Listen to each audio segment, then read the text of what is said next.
At Interpol's headquarters in Lyon, an officer sat at his desk, scanning reports about a mysterious international criminal known as Curatia Bram. He was believed to be involved in illegal trade across continents.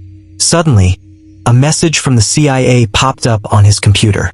They suspected a secret network was smuggling diamonds and gold while working with African warlords. Attached to the message was a rare photograph, taken in Istanbul on April 7, 2006, showing a man's back. The officer stared at the image before picking up a secure phone line. His voice was calm but firm. "Flag it off. It's a Bram. Curatia Bram."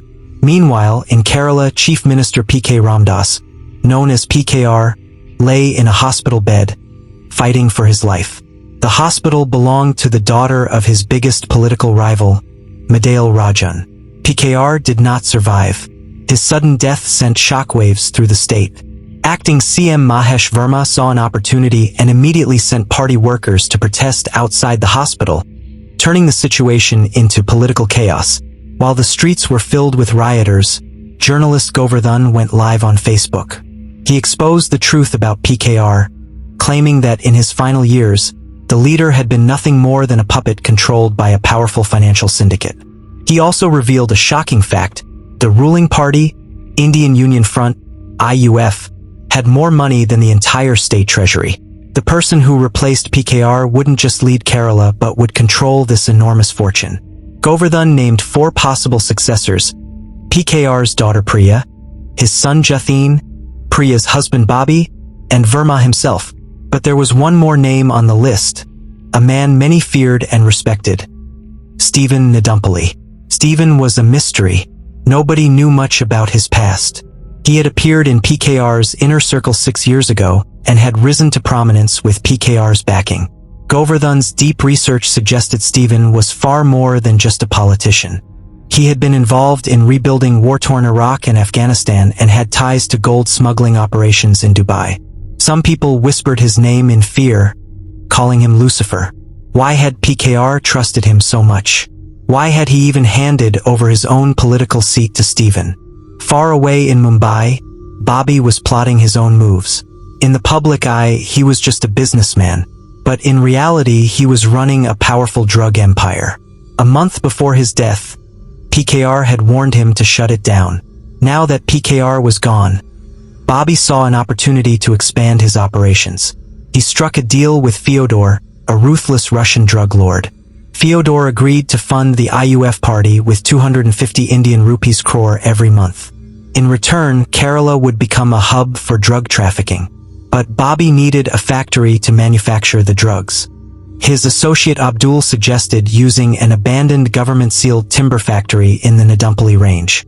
There was just one problem: the land belonged to Stephen. At PKR's funeral, Priya and Varma tried to keep Stephen away, but he arrived anyway.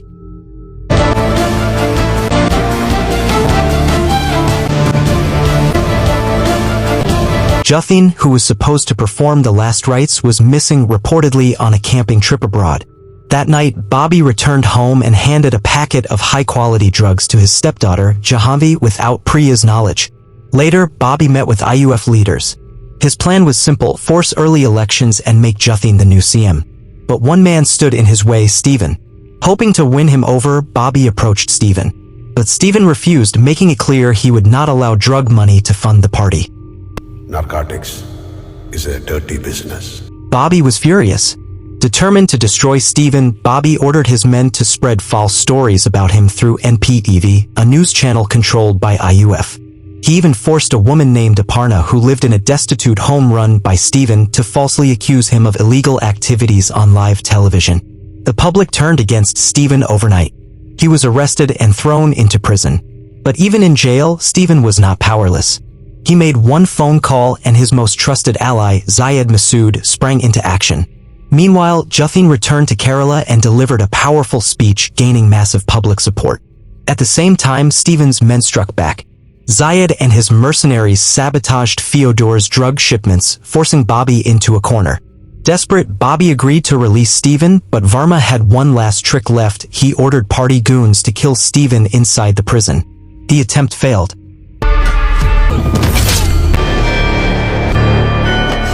With no other choice, Varma released him. Meanwhile, Priya faced her own nightmare.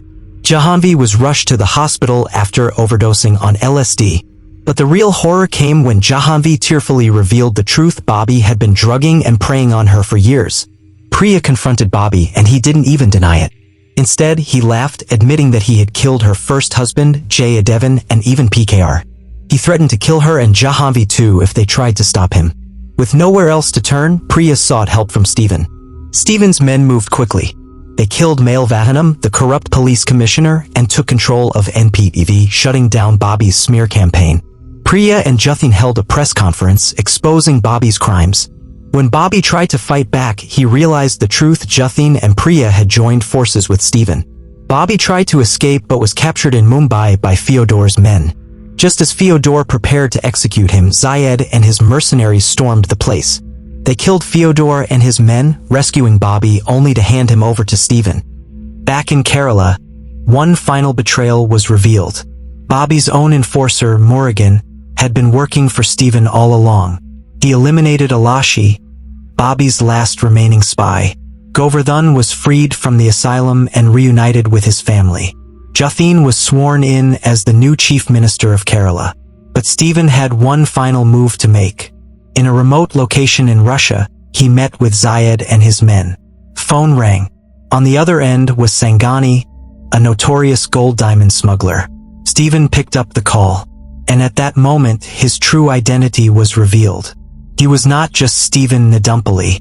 He was Curatio Bram. The world had been watching the rise of a powerful new force. And Kerala had just lost its Lucifer.